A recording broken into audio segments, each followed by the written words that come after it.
welcome to the Pottervision podcast. The podcast where every 2 weeks... 2 weeks? Yeah, it's good, isn't it? We read a chapter of the Harry Potter books and then we discuss them, but not before half an hour of maybe fast food, maybe some annoying travel journeys, that kind of thing. This week we're on episode 174 and we're on chapter 9 of book 7, A Place to Hide. And I see that you've hidden yourself up in your spare bedroom again, haven't you, Tom? Oh, I'm hiding away. The police are after me. There's a warrant out for my arrest. And I say, come get me, coppers, if you can find me. Come get me. And you know what? I think they might come to your house, but they're never going to look in that room, are they? No, you wouldn't know it's here. Yeah. It's like Harry Potter's under the stairs. Yeah. Yours is on top of the stairs. Yeah. How are you doing? Looks like a nice sunny day over there. It is a nice sunny day. The temperatures are finally turning down. Talking about hiding and not... How did they never find that Shannon Matthews? You know that hoax they had? where like this little girl's gone missing, Shannon Matthews. And it turned out she'd been for 3 weeks under the bed of her uncle. And it was all like a fraud thing to get people to raise money for them. Have the police not looked under the uncle's bed? Well, I don't think he was a suspect. And what is with you? I think, how long has gone into this podcast? A minute, and you're like, well, what sensitive subject can I bring up today? Well, that's not a bad one, 'cause she was alright the whole time. Do you think a child is alright after being kept under a bed for 3 weeks? Come to think of it, probably not. And I feel bad mentioning it now.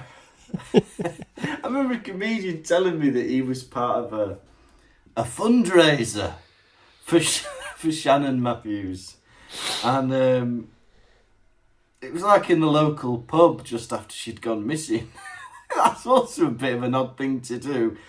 Oh, how are we going to raise funds for me missing girl? A comedy night at the local pub. Make 'em laugh. Make 'em laugh. Well, it's funny how many comedy nights do stuff for a good cause. And the organiser will come up to you and go, just before you come on, are we all right to do a little talk about what the night's all about? You're like, yeah. And then once I did it, they talked about some poor lad who was ill. Oh, God, I've got to follow this. Running around pretending to be Paula Radcliffe after they're talking about that. No one asked you to do that. It's all I've got. Oh. Excuse me, you expect me to sing a song about Paula Radcliffe doing a shit on the road after depressing the room? I wasn't aware you were going to do that. We're just going to talk to the audience, get them going a bit. Oh, well. I'm doing a marathon. Yeah. I don't know. Well, comedy nights goes to do this thing. Like, right, we're doing a fundraiser comedy night. We want you to work for free. How's that sound? And you're like, why? They're like, it's for charity. And you're like, all right. And you go, the venue and all the bar staff working for free. And they go, they are not. Just me then. They're actually getting time and a half because they're doing extra hours. Oh. No, I'm getting nothing, am I? Yeah, but think of the children.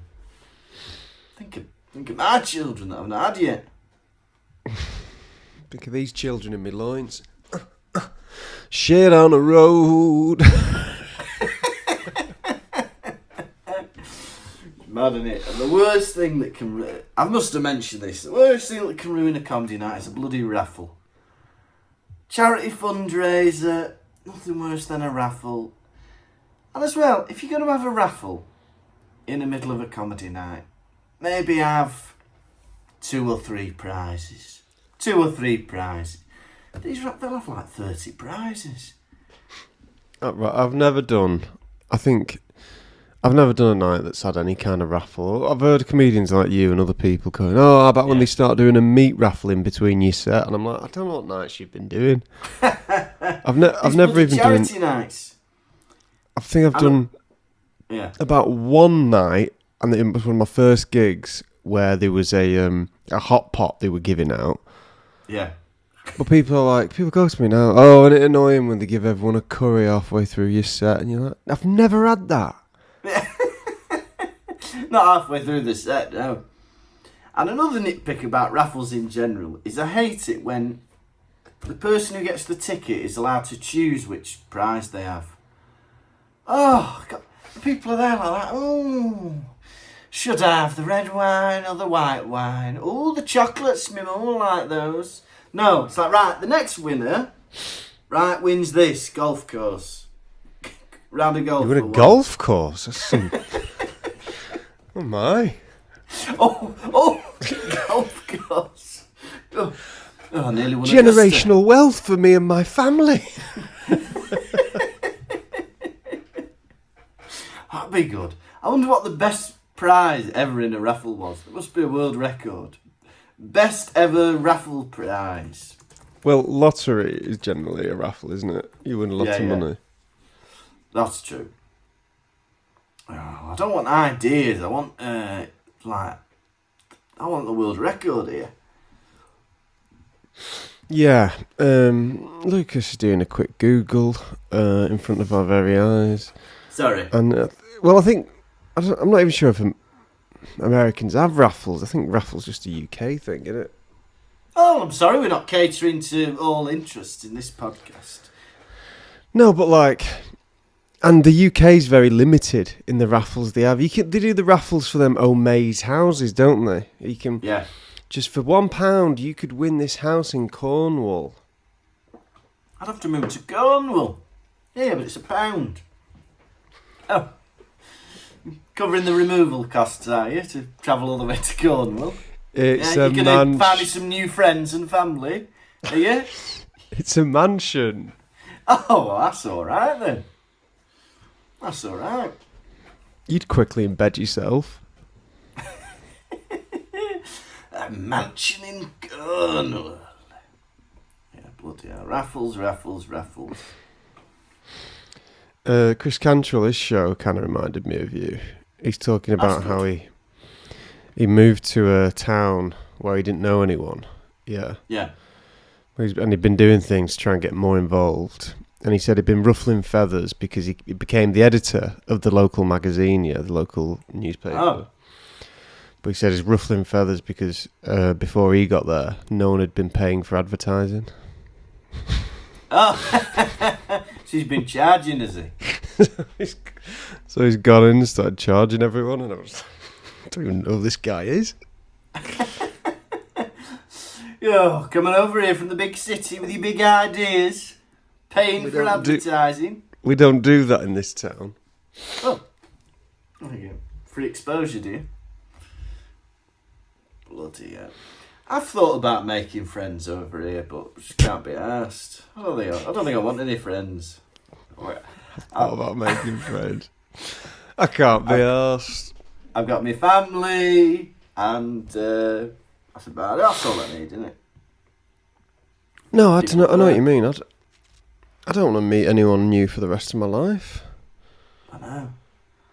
Well, 'cause people say to me, "Hey, why don't you, join a club or something, and or why don't you go play snooker and introduce yourself to somebody on the other table?" I'm not doing that. You want to be my friend? Hey! Don't even know my name when you're doing that.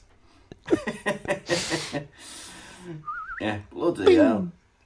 I can't be arsed doing that. It's tricky doing it as a man, isn't it? Yeah, if someone wants to be friends with me, then they can approach me and be my friend, but I can't be arsed making the first move. Do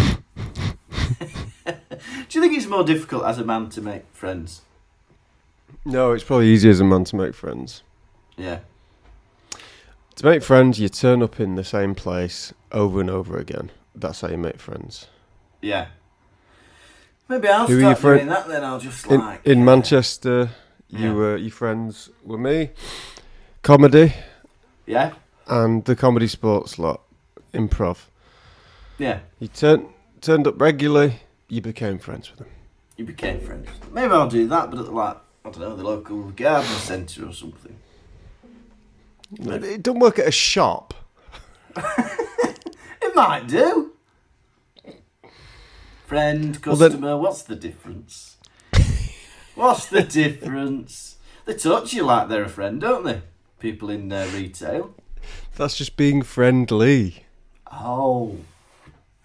Someone comes up to you, they're like, "Oh, that'd look lovely on you." You thought, "Oh, thank you, friend." Suppose you'd like to see me out in it, would you? No. No, I'd like to see you walk out of here with it in a bag. Thought you were my friend. I wonder if anyone's ever made that leap from customer to friend. It's got to have happened, hasn't it? Do you know what I mean? Has anyone ever seen a sex worker and then the sex worker's gone, "This one has been so much fun, it's on the house"? Hey, this one's on me. I've had a blast. I should be paying you. Thank you so much. That was phenomenal. Yeah. And I don't know. I've had a lot. You mean 20th today? Ah! Oh. Oh. Do you know what? That was so good. I think I'd like to be your friend. But I've been friend zoned by me prostitute.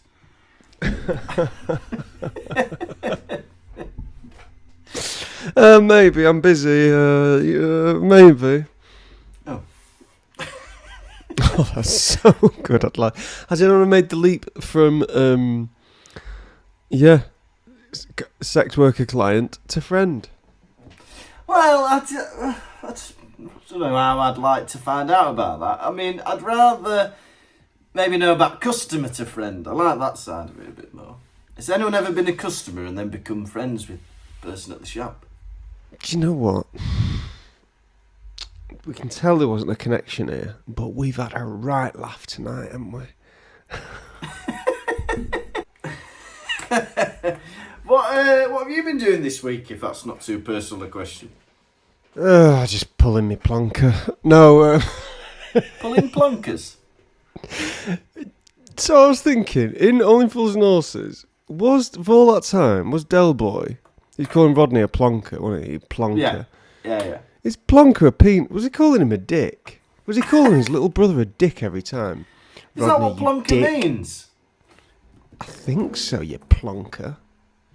I thought it just meant like, just as a foolish or inept person. Oh, vulgar slang. Oh, a man's penis, it does. You cock.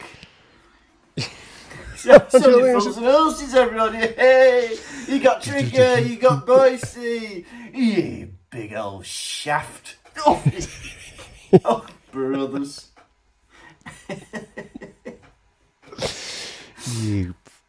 Oh, Rodney, you cunt.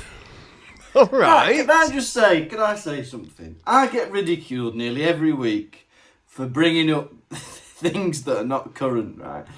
Someone even commented on YouTube that I mentioned Top Man in the last episode, and that there hasn't been a Top Man for about 15 years. Mm-hmm. But here he comes going, "Oh, you're on Only Fools and Horses." He's calling Rodney a plonk. Only Fools and Horses? The bloody 80s? Oh, but there was a special in 2003 where they went on holiday. Yeah, special in 2003. They went on holiday. Yeah, it goes on a game show. Yeah, it's good, isn't it? You've got issues, you do. Yeah, I have. But I just think it's important that everyone was like just skirting over it. Yeah, that he's calling his own brother a cock. You cock. What? What? Thank God he didn't have a sister who'd be calling her the C word. You wouldn't want that on Only Fools and Horses, would you?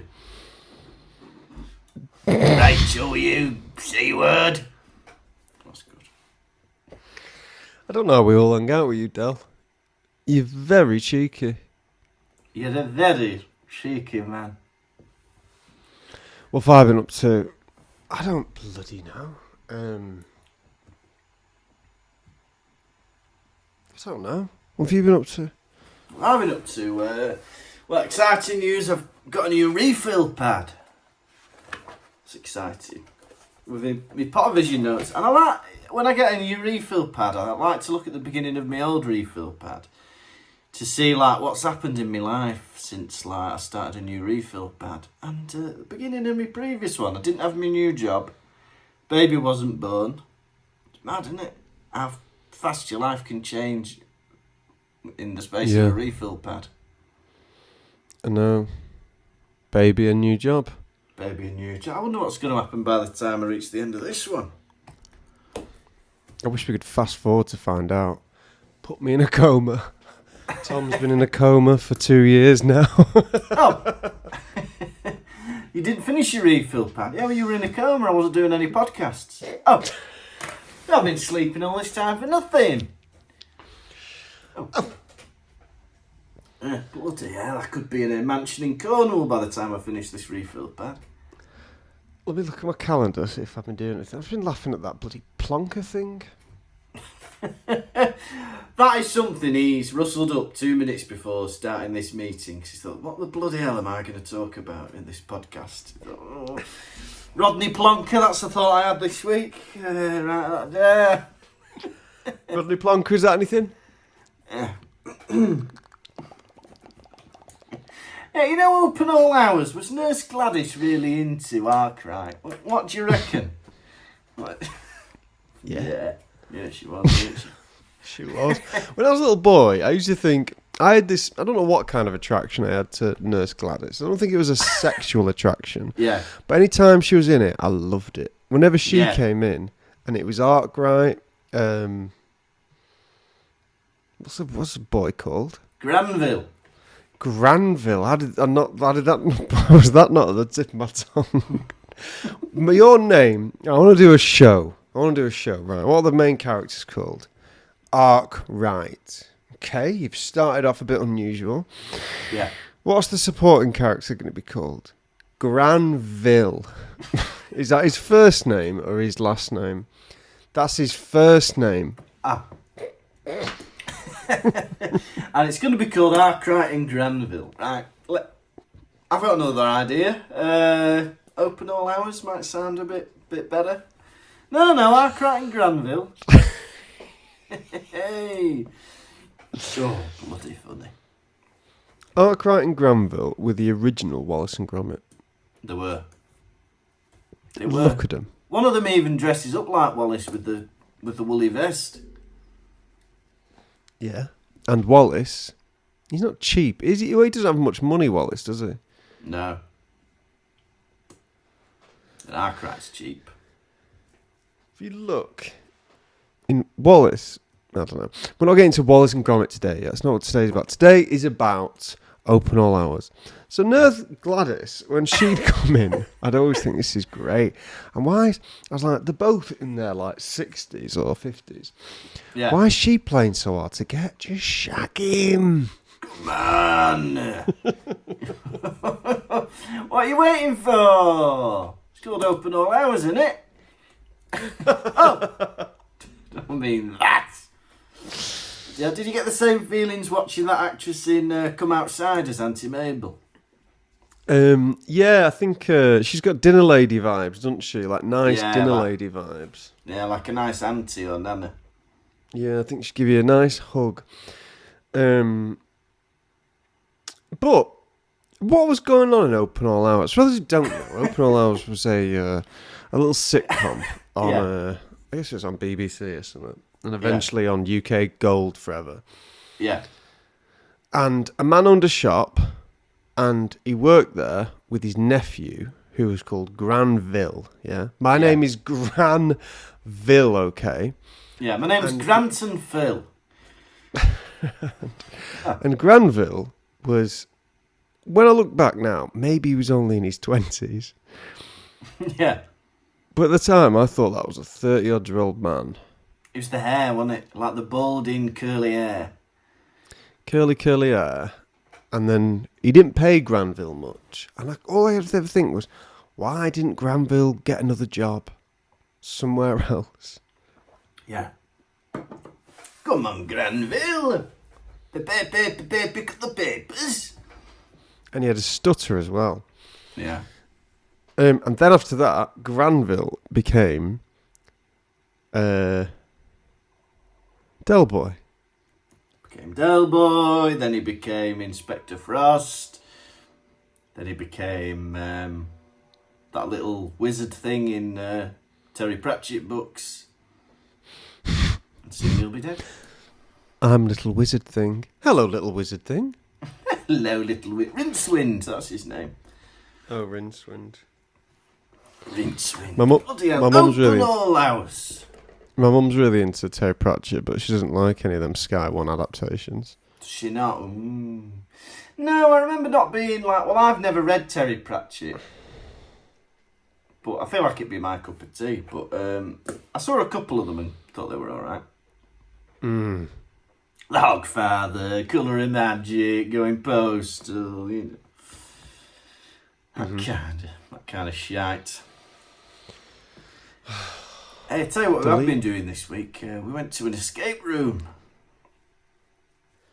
Yeah. Go on, tell me about that, please. We thought, let's have a bit of fun. We'll go to an escape room. We thought, we'll take Baby with us. And we rang up. We were like, it's all right if Baby comes with us. It's the one that isn't scary. They were like, yeah, we've got one based in Atlantis. That's not scary. I said to her, an entire civilization sinking beneath the sea. It's not scary to you. She went, I suppose. Anyway. So I said, yeah, bring your baby. You know what I mean? This room's just aquatic. You don't see anyone perishing. Fair point. Fair point well made. So we turn up. There's no lift and it's 2 flights of stairs up. So I thought, that's baby friendly. Carrying the pram up the stairs. We get there. I'm like, right, in you go. All the usual stuff. We start it. And we're starting to do the escape room. We're like looking for things. And there's like a load of mirrors. There's like loads of little mirrors. I think, that might be like a laser thing later on. You know, and like you have to make the mirrors match up for light. Martina's fiddling with one. She goes, this one's different. This one turns all the way around. I was like, that's good. She goes, there's a nail inside this. That could be useful. So she pulls a nail out of it.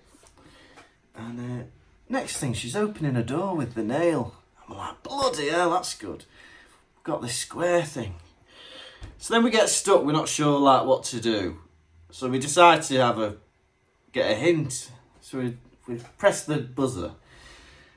And the problem is, normally in an escape room, someone's watching you do it, aren't they? But here, because it was like escape room / laser tag or whatever, they've only got like 2 teenagers working there. They're not paying attention. So we're like, can we have help? They're like, right, tell us everything you've done up until now. So we're like, well, we've opened this door, we found this nail. They're like, you shouldn't have found a nail. You should not have found a nail. But we used it to open this door. I'm like, yeah, you shouldn't be doing that. Like, all right. Okay. We found some P45s. What is... No. So then they're like, but they're not paying attention. So we're like running against the clock. And they're like, right, what you need to do is you need to find a rag with symbols. We're like, we've got the rag with symbols on it. Just like, right. Well, what you need to do is you then need to turn the wheels to do this. We've done that. Right, have you heard thunder rumbling? Yeah, we've heard thunder rumbling. And the door's not open. No, the door's not open. All right. And then she comes in and opens the door. You done it all? Well, we've done that was like the second part of the room. A door to the second part of the room. So she opens it and she goes, pretend I've never been here. All right, pretend you've never been here. It was just things like that. But there were a couple of good clues. Like one was like, there was like a sword and a rag. And you had to wrap the rag around the sword. And then it would spell a word down the sword. That was good. Okay. That was a clever little clue. And then a circular thing with the symbols on it. It was on the other side as well, and you had to match it. You had to do it on the other side, but then what you needed was looking at it from the other side. It was very clever. But yeah, there's a lot like technical things that didn't quite work. Did you complete it all? Yeah, we did. We completed it. Because they were like, right, you've got an hour to complete this. And so we did it. And they were like, well done. You had an hour and you did it in 74 minutes. We were like, all right, so we didn't win then. They're like, no, but no one else was booked in after you, so we'll just let you carry on. I just think, how long would they have left us in there? Right, we brought you breakfast. Thank you. Thank you. God, we will get this sword done at some point. Yeah, don't worry, there's no one booked in till next week. All right. And this toilet will need emptying. That was a display toilet. Oh, God. I've shat in Poseidon's cesspit. I suppose that was a display cum rag as well. There was no... Oh, excuse you. Oh dear, but we did have fun. Yeah, it was good. Don't know what else to tell you. I've been reading. That sounds really fun. I've been reading the Mistborn trilogy. That's bloody good. By Brandon Sanderson. It's like fantasy. I think they call it urban fantasy. Because normally fantasy's like Middle Ages, innit? Dragons and stuff like that, and knights. But this is set in like the Industrial Revolution. It's about people who've got these powers where they can use metal to manipulate the world around them. It's very good. That's interesting. So I read the first book in about a couple of weeks, and I'm on the second one. It's bloody good. Bloody hell! I've been watching telly. Hey! He's been watching UK TV Gold by the sound of it. He's been watching Only Fools and Horses, Open All Hours. I watched this show called Peacemaker. You heard of that? Is that with John Cena? It's brilliant. Series 2 has just come out and it's very funny. Is it? Is he a superhero? Yeah, he's like the world's greatest marksman and he's got a silver magic helmet. Yeah, sounds good. Is it on Netflix? I watch it on Now TV. I don't know where you'd get it in Germany. Yeah. Oh. I need to get a VPN. What do I need to... Oh, yeah, because I went to see Hercules the musical. I was like, oh, wait. When I was a kid, I used to watch Hercules the TV animated series. Yeah. Yeah. But it's not on Disney UK. Oh. So I found out it's on Disney US, but then I realised you need a VPN to get it. Yeah. So I got like a little trial VPN and I watched one episode of it on my phone. Yeah. Have you got a VPN on your telly? Yeah, but we can't really get it to work. I just use it on my laptop. And then plug it in. It's not a plug-in, it's just a download thing. No, plug it into your telly if you want to watch it. Plug it into, plug the laptop into the telly. Clever. Yeah, but I tried that once and it knows what you're doing. Because I've tried to cast the laptop to the telly using a VPN and it's like, well, we know what you're doing. Who's like that? The telly or the laptop? Telly. That's why you don't give telly internet access. Yeah. No internet for you, telly. But if you plug a HDMI into your telly, that'd work. That's true. You might try that. Oh, well, whatever. Oh, well, it's not really important or interesting or entertaining. Yeah, well, you've been watching Peacemaker then. John Cena. He's in my notes later. And Jim's ex-husband is in it too. Jim's ex-husband? No, Pam's ex from The Office. Oh, Pam's ex. Yeah, Roy. He's in it. Roy's in it. That's good. Roy and John Cena. I've always wanted to see them doing something together. You know, with two of your favourite actors, you think, oh, God, I just wish they were in a film or a TV show. I've always wanted Roy from The Office and John Cena in something together. And now they are. Right. Should we talk about Harry Plopper? Go on then, let's talk about Harry Plopper. Do you want to run this? No, it's me. You confused me mind last week because you did the chapter rundown. And now Daddy's confused. Alright. Chapter 9. A place to hide. Someone starts screaming. Ah! Because the ministry has fallen and the Death Eaters are coming. Hermione, she's prepared, right? She apparates Ron and Harry. She's got a bag full of stuff. And they're going to some cafe. They're like, what the bloody hell's going on? In the cafe, some Death Eaters dressed as builders. That's a bit of fun, isn't it? They have a bit of a duel in the cafe. And then they're like, right, I think we should go to number 12 Grimald Place. It's the only place they won't be able to find us. I'm like, okay. Or anywhere else? Yeah, literally anywhere else would have been better than that. There's a load of booby traps set for Snape. That's a bit of fun. And then Harry feels Voldemort really angry. And then he goes in the bathroom to hide. A place to hide. What a chapter.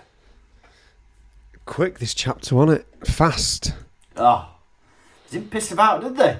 Loads of things happening within about 10 pages. Quick. Get us out of here. Some wedding. Everyone losing their mind and disappearing. Okay. Someone screaming as well. Like, what? Someone screaming. You never hear people scream, do you? Like, I find the idea of someone screaming when they're not directly under attack or whatever quite funny. Like, ah! Well, it's a tribal thing. Is it? I would argue. Because some people scream when bad things are happening to other people. Yeah, yeah. So, like, very often you'll see a viral video of someone getting run over or someone falling over, and the person it's happening to... I'm not often seeing viral videos of somebody getting run over. You know, someone getting shot with a gun. No, I'm not seeing that. The person it's happening to, for the most part, will be, like, just frozen in shock, whereas there will be someone watching, screaming on their behalf. And it is... Back when we kind of still live in tribal times. We live in communities. But it's like an evolutionary thing to alert other people in the community that something bad is happening. Ah.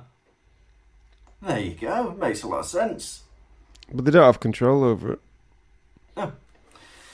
But it reminded me of this... I promised you something about John Cena. I saw an outtake. It was John Cena and Keegan-Michael Key. And Keegan-Michael Key's just crying. But it's one of the funniest things I've ever seen. He's just crying in such a funny way and John Cena can't stop laughing.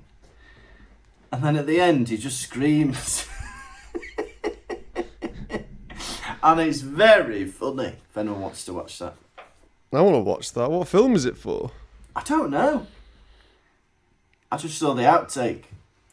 But screaming makes me laugh. I remember at school, we had to learn these poems in Welsh for Welsh GCSE. And one of these poems was about... it's about a little Irish girl who got accidentally shot during the Troubles. Mm-hmm. And... the teacher showed us this video of some woman reading the poem, and there was like a slideshow of pictures or whatever. And we found it funny because this woman was like... The woman narrating it had no enthusiasm whatsoever. And it's about this girl being shot. And she'd say stuff like, "My God, it's only a little girl. Get your dirty hands off." Stuff like that. It was like a Welsh poem, but there were like English bits in it.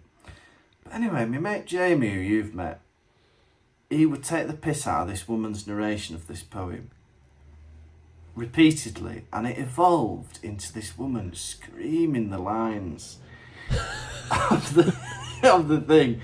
So we'd be doing the poem, Edcorf and Kelly, blah blah blah, and then he'd go, "Get your dirty hands off!" like this. But the reason I mention it is because he was doing it once. And you know when you're joking and the teacher overhears you? Yeah. And the teacher's like, come on, what are you doing? Share it with the class. Anyone else would go, oh, it was nothing, miss, we were just having a laugh. Jamie does it to the class exactly the same, way. The teacher's watching him and he's screaming this poem at the top of his lungs in this high-pitched voice. And the teacher's pissing herself laughing. Just screaming in lesson. Made me laugh. Get your dirty hands off! But what was funny is we did amazing in that exam because we knew that poem off by heart. Because he'd taken the piss out of it so much. We knew all the words of it. So much so that 15 years later I still remember a lot of the lines. Laughing your head off in the exam. Shh! Shh, let's have a look. Full marks. I could kiss you. No. That was always funny in exams when I always saw people getting help all the time. Yeah. I never fancied any. People put their hand up, like, and the teacher would come over and be like, blah, blah, blah, blah, blah, blah. And I was like, okay. So once, I didn't understand a question. And I was like, everyone else is getting help. So I put my hand up, and the teacher and a vigilator comes over. I was like, I don't understand this question. And they went, you don't understand? And I went, no. And they went, I can't help you with that. And I was like, what the fuck is everyone else asking all the time? I've been an invigilator myself, and you're not allowed to help. You're allowed to maybe get someone a pen or a new piece of paper or escort them to the toilet. You can't help them with stuff. No, but I distinctly remember loads of people having chin wags with the invigilators for ages. Yeah. I thought, what are you talking about? Maybe they were poorly and were talking about being poorly. I used to do a bit of scribing as well for people who can't write properly. They can have somebody sat next to them and they tell you what the answer is and you write down. You end up having to write down things that are wrong. It's horrible. But I remember, Jade. Yeah. She said she did one with a kid. She was in a room with this kid. And he was trying to get answers out of her. When obviously she's not allowed to help. And he was like, oh, miss, can I go to the toilet? She's like, yeah. Before I do, though, you don't know how many members of the EU there are, do you? She was like, I can't tell you that. I can't tell you that. It's in the exam, innit? And then later he goes, miss, I promise you, I'm only asking out of interest. In what year did the UK become a member of the EU? She's like, I'm not telling you. She's like, miss. Come on. Miss, it's only out of interest. Come on, miss. I was just wondering, honestly. Just, well, I've got you, miss. Just, when did decimalisation happen in the UK when we went over to using just pounds, 1 penny to a quid, instead of the old, all the old shit they used to have? I'm not telling you. Miss, I've been wondering about you. I'm just really interested. Can you solve for X? Can you solve? I don't think you can do it, miss. I don't think you can solve for X. See if you can do that.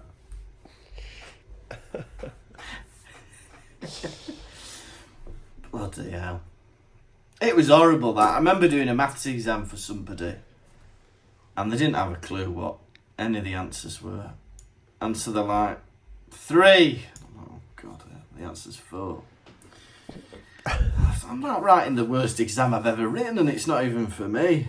You have to do it with a bit of poker face, because if they see that you're like, they'll be like, 2.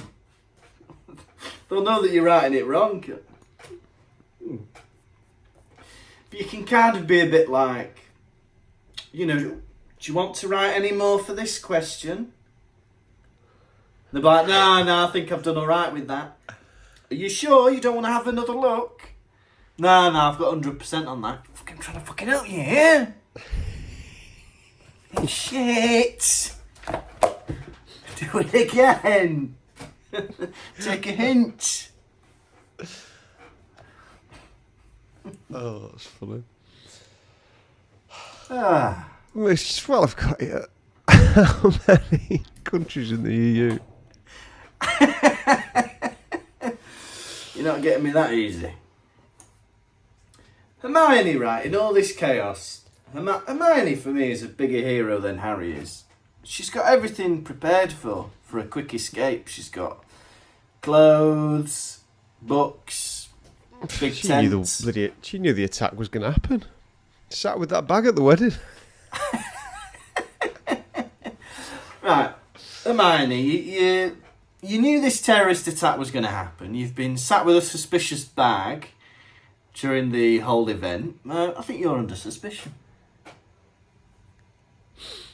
Anything to do with you? Right, we need to go to Tottenham Court Road. It's the first thing I could think of, was it? Thinking of Monopoly, were you? Oh, I think I'll go to Marylebone. Oh, I'd have gone to I think I'll go Spain. straight to jail. You'd be safe in jail. Yeah, you'd be safe in jail.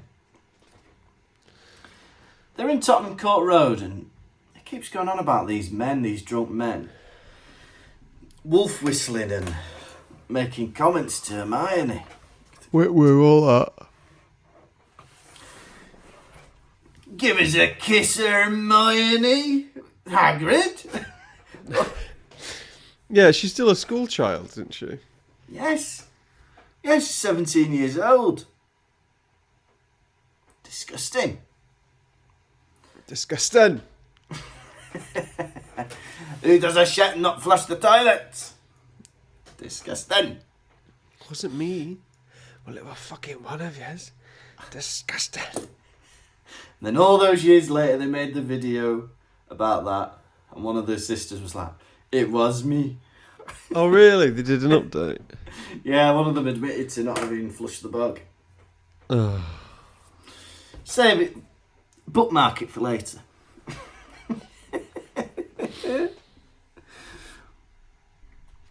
It made me laugh this bit in the cafe. They're in. Go on.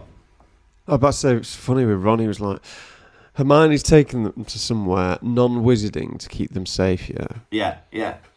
And Ron keeps going, what if we went to the Leaky Cauldron? We're only 3 streets away. It's like, listen, mate. There couldn't be a worse place to go if we're trying to be undetected. Yeah, but then we'll find out what's going on. We know what's going on. Voldemort's taken over the ministry. Yes, you are right. Yeah. Ron, there's only 2 pubs in the wizarding world, and you want to go to one of them. You're a fool! But yeah, they go to a Greasy Spoon, don't they, an all-night cafe. And it says that these Death Eaters turn up dressed as builders. They had those costumes handy, didn't they? They had no idea that these 3 kids were going to end up going in a cafe and thought, better get me overall and hard hat on. I've been waiting for this moment for weeks. Where's my hammer? Got my toolbox. Then they have a little fight, don't they? Yeah, a bit of a fight. One of them's blonde. They love that great blonde Death Eater. I like the sound of him. I remember him at Hogwarts when Dumbledore was killed. Who is he? Who is he? I remember those gorgeous blonde locks. I've seen you before. I've seen you, big tall man with some lovely blonde hair. It's great to see you again. Who are you? Oh, you've come to kill me. Right. Alright, Gryffindor. No, Gryffindor. You're in You make me an Gryffindor. idiot. Slytherin. No, Slytherin. Oh, Not simmering. Hufflepuff. Well, fair enough. That sounds like it. Sure, why not? Yeah. They defeat the Death Eaters, they wipe their memories, and then I've they go never to done a number memory 12. wiping charm before. We've never done a memory wipe. What about your parents? You did one last week. Oh, yeah. What have you done to them? We could have killed them, but that would have raised suspicion. Killed! Murder. Would it raise suspicion just dispose of the bodies? Builder's dead. And then Ron, fucking going on about the burrow again. Keeps going on about the burrow. Oh, I hope the burrow's okay, the burrow. Stop going on about the burrow. No one else is asked about the burrow. You're at the burrow. It's done. People could magic that shite up in minutes. You can have another burrow, it don't matter. Oh, the burrow! Yeah, the burrow. Accio burrow, you have another one. Also, if Indeed. my surname was Weasley, I wouldn't call my house the Burrow. No. My name was Doggett. I don't call my house the Kennels. Well, I had, I could tell this. I had a friend whose surname was Burrows and their house was called the Warren. Okay. Yeah. Bloody hell. They end up going to number 12 Grimald Place. There's nowhere else to go. Any How house about in Britain? look for a house with a for sale sign, look in, see if anyone's in there, move in. Yeah. Squat. Be squatters. Go to Spain. Go to Spain. Go to America. You think the Death Eaters are going to be looking around Vegas for you? What's Go funny to about Vegas. Voldemort? What's funny about a Voldemort as well is I will keep all my Horcruxes in the British Isles. Yeah. Do you know what? He's proud of his country. He's proud to be British. No one will ever find them. I have split them all the way across Wales and England and Scotland. What? One of them, I'll tell you this, I'll give you a clue. One of them is in the Yorkshire Viaduct. Right. One of them is on Snake's Pass. And the other one is the Angel of the North. Huh. Angel of the North. Huh. It's a bit lazy. One of them was at school. He said, I'll just leave that one at my old school. That one could be at my old house. Yeah, that one be at my new house. That one I keep as my pet. What'll be that boy? I'll be a little boy. So we can guess this stuff. No one's got any imagination in this book series. We can only go to number 12, Grimald Place. What about number 13? Number 15. The one up there, were there? Do they still not know about 12 Grimald Place, the Death Eaters? They do. Because Snape, what's his face? Snape knows about it. Yeah, but he's not going to go looking, is he? I don't know. But what's he called? That little evil guy that's always Wormtail? double crossing. No, the other one that's always double crossing him. You know, the one who's always shrinking keys. Oh, Mundungus? Yeah, will he double cross him? Maybe. I can imagine him doing that. Are they about to find him there now, looting the place? Don't like to say. I think so. I think you're right. I don't know. I'm not read on. Looting, being a wizard and being a thief. Yeah, come on. Magic your stuff. There's no need to nick anything. Go live on the beach in Spain. Yeah. Why isn't every wizard in Spain? Accio Sangria. Yeah, why would you live there? What, you live... I've got magic. Why do I need to live here? Fair enough. Accio Sangria! Just ask for one. It's all you can drink buffet. They've set up, whoever's done this, Mad Eye Moody, I think, they've set up these horrific booby traps for Snape in Grimmauld Place. I wish we'd have seen these in the movie. It's a bit scary, isn't it? There's a ghost of Sirius Black made of ash. Comes out. Bloody hell. But also, one of the booby traps is a tongue-tying charm that makes you not be able to talk. What's that going to achieve? Just leave. Ha ha! Snape talks silly! Right, Snape talks silly. What? How's that protecting the house? Well, I didn't see you do anything. Yeah, that's true. Well, I suppose if your tongue is tied, you can't do any spells, can you? I don't know. Sometimes they can, can't they? Yeah, that's true. Some can. Sometimes you need. I don't really understand how it works.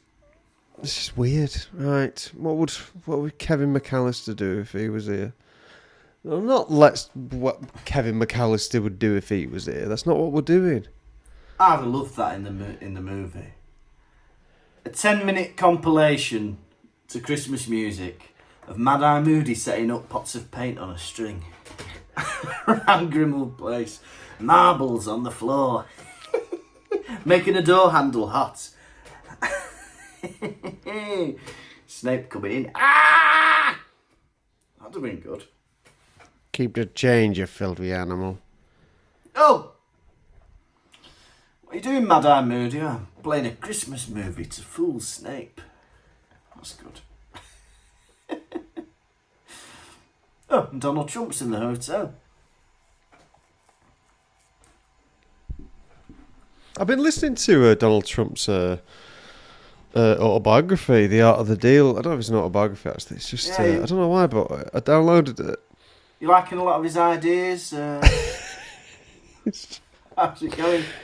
Well, I was like, let's see what this is like, right? And it's boring as hell. Maybe it's going over my head. Yeah. But it's just everything is about how he's the best. It's The Art of the Deal. And it's like this. I woke up, I had a meeting with someone. He was getting on my nerves. So I said to him, I'm going to pull out of this deal. And I had a hunch about pulling out the deal. I pulled out the deal, and then that deal went bust. Good job I pulled out. Sometimes you got to go with your gut. And you're like, what? Went bust because you pulled out. You know, I didn't fund the building of that new school. And you know what? They didn't build it. So I was right to pull out of that. Because my wife, she's in charge of a Trump Casino Hotel in Las Vegas, and I tell her I want to be a number one casino. She says, we can't be number one casino if we don't get some more suites in. Little does she know, if we get them new suites, it'll be $13 million. But she drives a hard bargain, and then that story just ends. The art of the deal. It's art. Reading that book is like looking at a beautiful portrait or a stunning landscape. The art of the deal. The art of the deal. Harry feels Voldemort every time he gets angry. Is it just anger, or is it like other emotions that he feels as well, like that we're not seeing? Like at some point, does he go, "Oh, Voldemort's hungry"? Oh, Voldemort's hungry. Oh, Voldemort's horny. Oh. Oh, Voldemort having sex again. Yeah. Voldemort needs his shit. Voldemort misses his mum. Oh. I see you smiling there, Harry. Is that you happy or Voldemort? It's Voldemort this time. I'm sad. I see you smiling about all these people being killed, Harry. Is that you or Voldemort? It's Voldemort. See, you're angry about the Horcrux being destroyed. Is that you or Voldemort? It's Voldemort, isn't it? We don't know. We don't know. Let us in once in a while. Stop shutting us out. How are we supposed to know? Plonker. Oompa loompa. And then Ron, they get a nice message about the burrow. And Ron's like, oh, I'm so relieved. And then he apologises to Harry. I don't know if that's because Harry's parents are dead. But he's like, sorry, Harry, that I'm relieved. And then Harry thinks about Ginny. And he goes, oh, it's all right. I feel like that as well. Hang on. The rest of the Think about family your mum. don't mean anything to you, No. then? Think about your brothers? No. Ginny. Oh, fancy her. Fancy her. Wish she wouldn't die. Your mum and dad. Your brothers. But that's Christopher Columbus, who directed the first Harry Potter films, the first two, he made a good point about... He said a little statement recently. He said he's seen the pictures of the new Hagrid, and he just doesn't get the point. He's gone... He said they're going to do him again differently, but they've copied exactly our design of Hagrid. And I thought, they have, it looks the same. Yeah. Well, they've done Except, Go on. with the original Hagrid, this bit of his hair was swept back, and that bit was Right. down. Yeah. Whereas Nick Frost has got a side party. Ah, there you go. So you don't know what you're talking about, Chris, do you? It's different. Yeah, it'd be interesting because obviously they're wanting to pull on the nostalgia of everybody, but then it's also got to be a bit different, hasn't it? Ugh. Time will tell. Time will tell. Yeah, then Harry has this vision of Dolohov being tortured by Voldemort, and he's torturing Dolohov, and I bet your listeners are wondering, I wonder what position Dolohov was in. I wonder how his body was. Spread-eagled. It was spread-eagled, everybody. Oh! Voldemort, I'm sorry! Do you think when she Spread wrote it, those she legs and arms. Do you think when she wrote it, she realised how often she was doing this? I don't know. Spread eagle. It's like she had a bet with somebody how many times she could put it in. Harry was tossing and turning in bed, and he realised the only position he could fall asleep in was spread-eagled. Oh. Good night, everyone.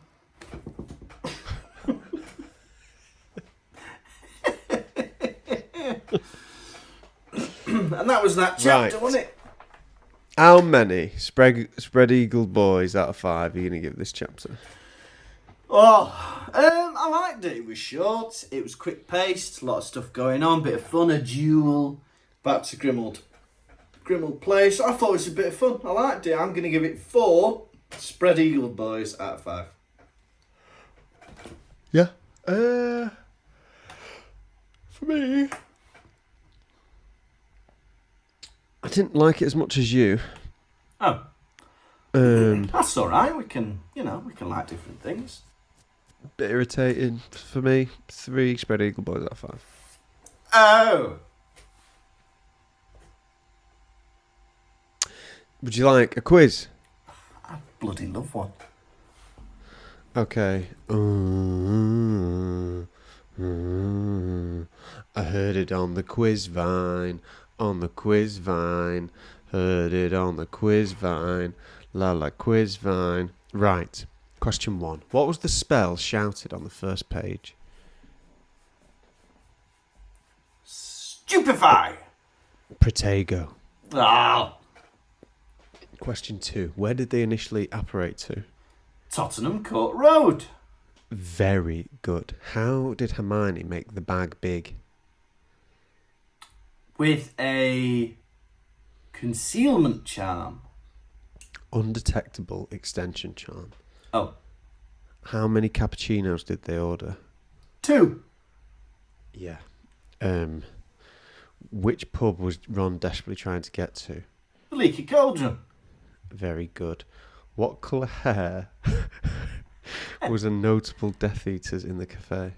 Blonde. Very good, but unfortunately you lost the quiz. Heard it on the quiz vine. On the quiz vine. Aww. Now it's You did time. great.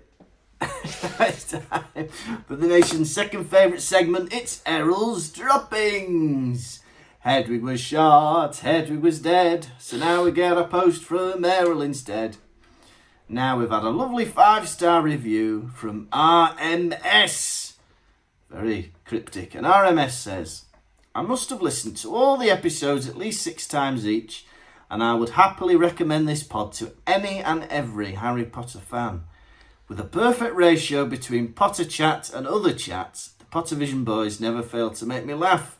These guys have earned all the 5-star reviews for everything, and especially for getting me through my GCSEs. Best show ever. Thank you very much, RMS. That's great.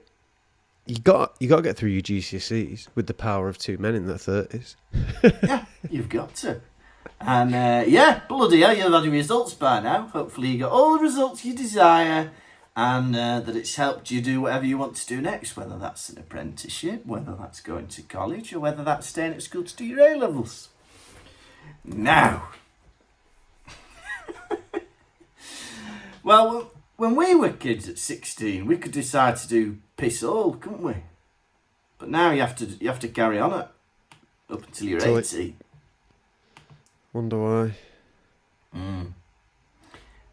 Anyway, we've had a message on the website from Pippa, and Pippa says, I'm doing a big re-listen, and now I'm on to book 3, and you guys commented on Harry and Hermione missing the whole sorting ceremony just by having a 10-minute chat with McGonagall. But I don't get the timings, because if they have to sort people out, if they have to sort 40 kids out, and it takes about 3 minutes per kid, that's like 2 hours. So how did they miss the whole sorting ceremony? You're right. It is mad how long the sorting ceremony would take. If you've got 40 kids, yeah, that's 2 hours. Plus then you got the feast. I wouldn't mind if they did the sorting ceremony while the feast was going on, but they're like, no, we'll sort everybody before food. Slytherin. Gryffindor. Very good. Who's feeding the hat? That just falls on my head, you know. Oh. Just goes through the hole and onto my scalp. So yeah, well thank you very much for that observation, Pippa. Now we've got some new Patreons to welcome, and hey Tom, if we get all 4 done, we'll actually be caught up for the first time in ages. Okay. So the first That's an incentive for me, isn't it? Yeah. Thought I'd lay that out there on the first time. Okay. Our first one is a new baby Harry, and it's Eddie Walker. Eddie Walker, welcome. You are sat at home as a baby deciding it's tummy time, of which I mean time to have something to eat. So you crawl into the kitchen, wah, wah, wah, wah, wah, and you go into the freezer, la, la, la, la, la, and you get open a ready meal. You peel back the cardboard, and then you pierce the film lid 5 times, and you throw it into the microwave. 5 minutes. Just at that moment, there's a knock at the door.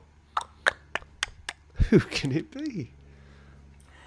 It's the gas man. Let me in. It's time to look at your gas. Oh God, the gas man.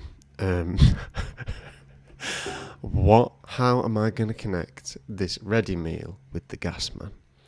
Anyway, come on in. It's just through here. Oh, that's good. I'll just have a look at your meat. Oh, I'm so hungry. I haven't eaten all day, and I just wish I had some... Hang on a minute. Is that a ready meal in the microwave warming up just for me? No, you lunatic. That's mine. How unprofessional are you? Eh? You think babies like you aren't allowed toad in the hole? A cup of tea, sure. A ready meal. No one's giving the gas man a ready meal. Well, that's why this country's going to shit. Because Right, people don't you respect got, trade workers anymore. Go on, give me a number I can complain to your manager on.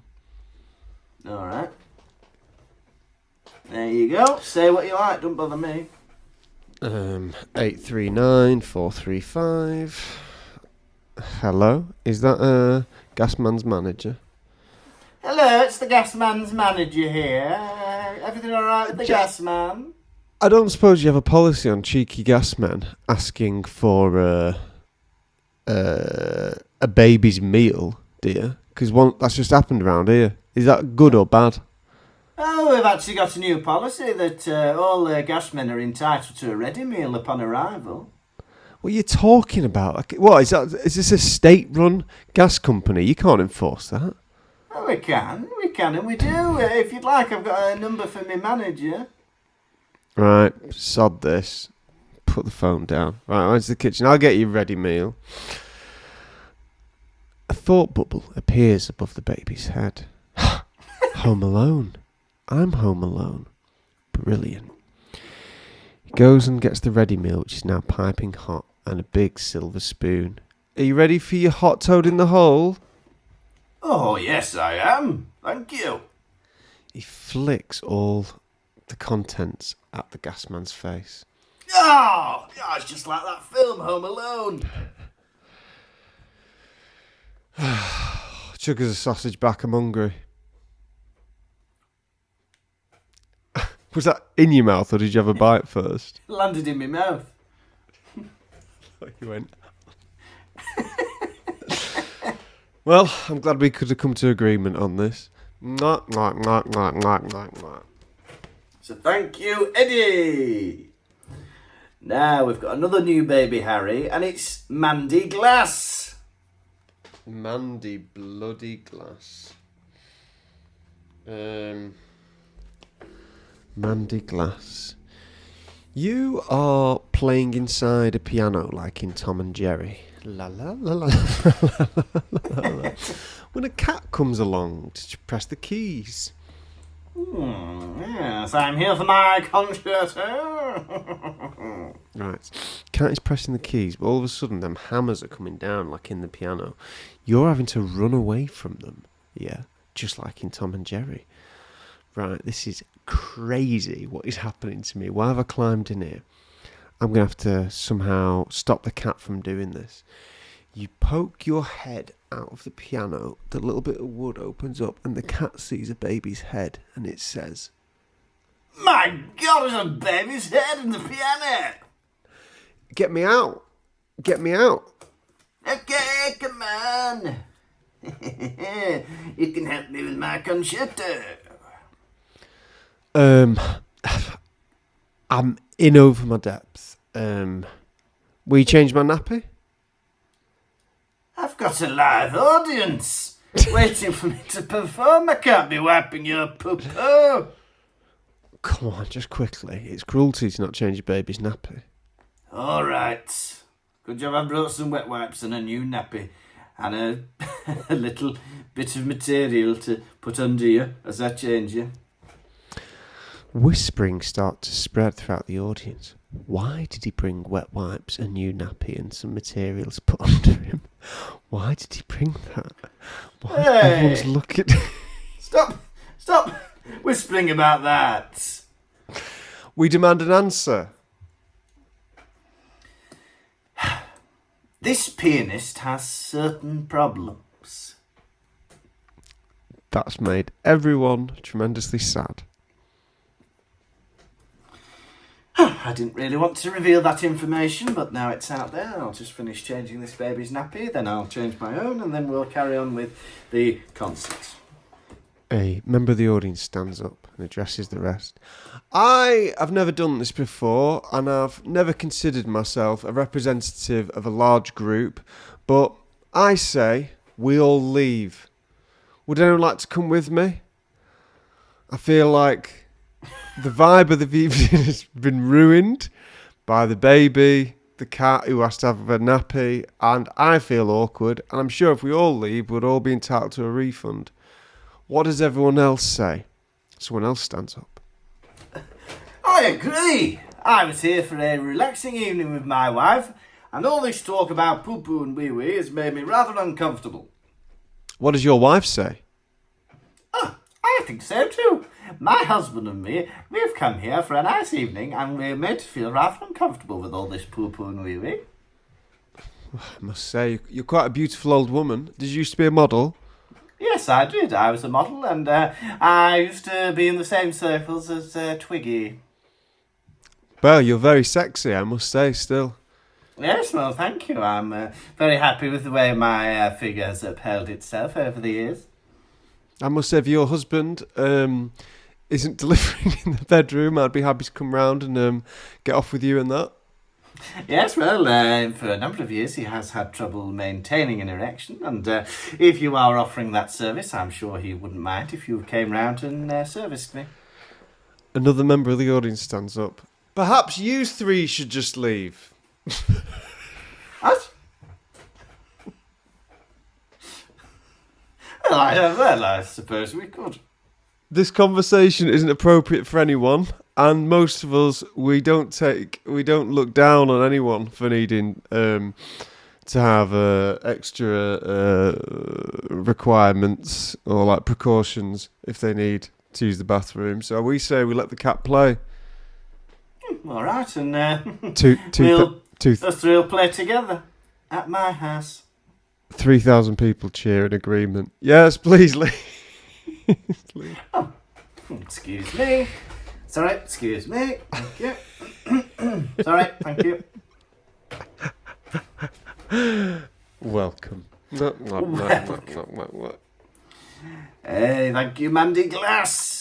And now we've got another baby Harry to welcome, and his name is Alex Websdale. Alex Websdales. Sheffield Websdales. Not even Websdale. You are in a tent shop. Go outdoors, if you will. Running around upstairs, playing in all the tents. Can you imagine anything nicer as a kid? Because the thing is, when you're a kid, tents, you don't have to duck down to get in them. You can just run in them. It's heaven. It's absolute heaven. You're doing that, Alex. You run into one tent. Whee, smells nice. You run into another. Whee, smells nice. You run into another. This tent smells weird. There's something zipped up in there in that compartment, in that room. Let me unzip it. Hey, what you doing there in that tent? That's not for sale, that tent. What's this tent then? That's my private tent, that's. I'm the owner of this shop. Smells funny in here. That's nothing to do with you. Don't open that zip. He opened the zip completely. Oh! Inside was the owner of the tent shop's little tent bedroom. A bed was made out, a little camp bed with a duvet on it. There's a little piss jar that he'd been pissing in. Loads of tins of tuna that he'd been eating out of. Oh, this room smells. I can't get to the bottom of it. Oh, is it the piss jar or the tins of tuna? I'm not sure. Let me smell your pillow. Oh, when was the last time you washed your hair, you dirty git? Hey, look, don't judge me. I've had to live here. I'm on hard times. I'm living in my own shop. Hang on, let me smell the sleeping bag. Not the top of the sleeping bag. Let me unzip it. Oh, inside the sleeping bag stinks. And what's this at the bottom? Oh, your socks that you've kicked off in the night. Why don't you just take them off before? Bloody, I don't need to be judged by a baby. I'm going through a very messy divorce. And now I'm here, living in the shop, taking my socks off at night. All right? Baby's like, all right, spins round too quick, knocks over the piss jar. The piss starts running out of the tent and starts dribbling down the stairs and go outdoors. Underneath the stairs is the till, and there's a man there waiting to buy some travel pillow, and it starts dripping on his nose.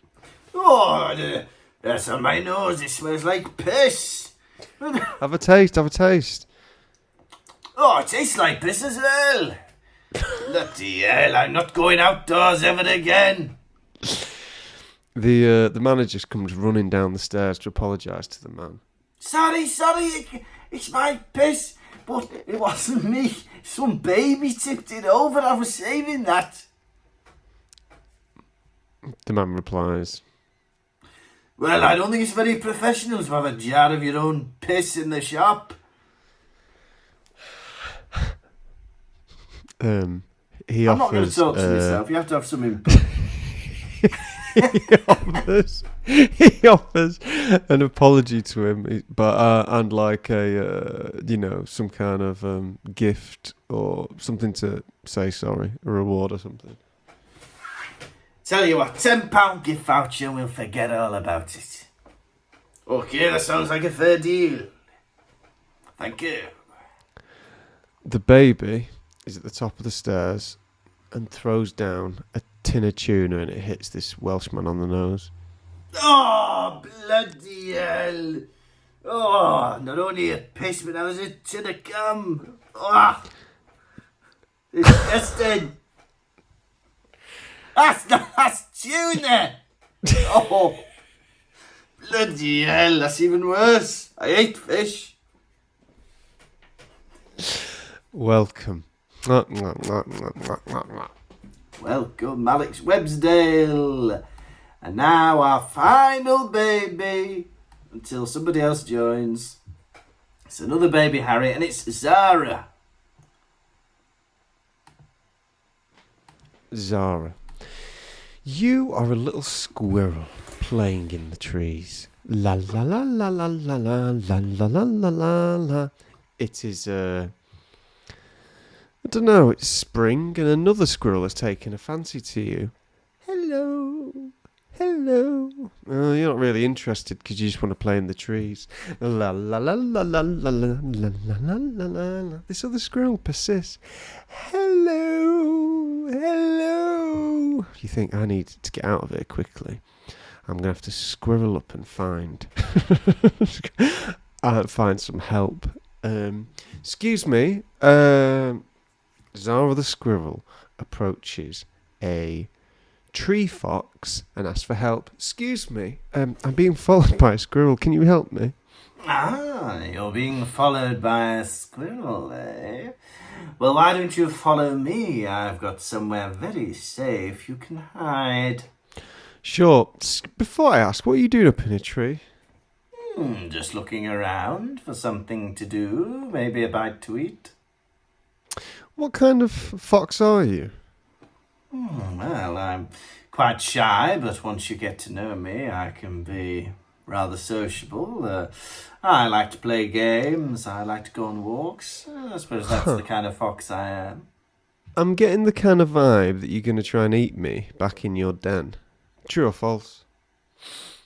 Well, it's not for me to decide what vibe you're getting, but I'm certainly not planning to eat you in my den or otherwise. Okay. Now, the squirrel runs away from this fox as well. This is getting crazy. So, yeah. He sees a spider that might help her. Excuse me, spider? Hello? Hey, maybe don't normally talk to me. You alright? You seem friendly. A horny squirrel and a hungry fox are chasing me. Can you help me? Yeah, why don't you just, tell you what, I'll make a little web and I can catch him in the web and then they won't be able to bother you no more. Do that, okay. Spider makes a web, yeah, and the fox and the squirrel are incoming. One hungry, one horny. They jump. Oh, they get caught in the web. What's happened to me, says the squirrel. The fox adds. What did he talk like? Oh, what's happened to me? Oh, dear. The spider replies. Caught ya! You're too horny, you're too angry, so we've taught you a little lesson, haven't we? Lovely. The squirrel says, what? The girl squirrel says, what are you going to do with them? Well, I'm going to wrap them up in a web and drain them of their blood. I'm a spider after all. Oh, hang on, let me just double check something. Fox, were you planning on eating me? No, not at all. I spoke the honest truth. And Squirrel, were you planning on forcing a kiss upon me?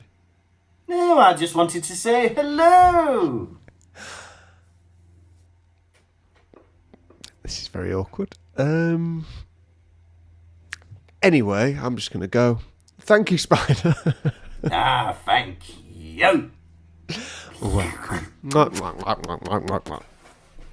Hey, thank you, Zara. And bloody hell, we finally caught up with our new babies. But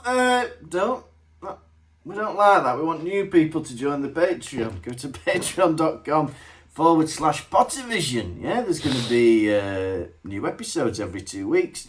We've just watched the film Four Lions, and it's on my new top 10 films, I think. It's so bloody funny. It was great, and we had a good laugh talking about it. And there's over 114 episodes, I believe. And there's live shows, and you can get things like key rings, stickers, posters, the bloody lots. Personalised thank you videos from me and Tom. And the guy suggested Four Lions because he was on the highest tier, and on the highest tier you get to choose a theme for one of our bonus podcast episodes. There's lots to check out on there. Just go and have a bloody look. We're not forcing you. All the movies.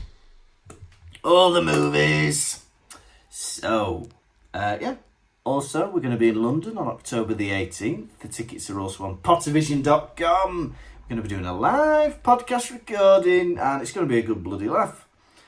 Anyway, next time we'll be on episode 175, chapter 10 of book 7, Creature's Tale.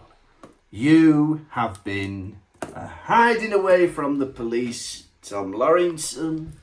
And you have been escaping from a room, Lucas Kirkby. Goodbye. Pottervision. Thank you for listening to the Pottervision podcast. The music was performed by Jack Evans. If you'd like bonus content and to support the show, you can visit patreon.com/Pottervision.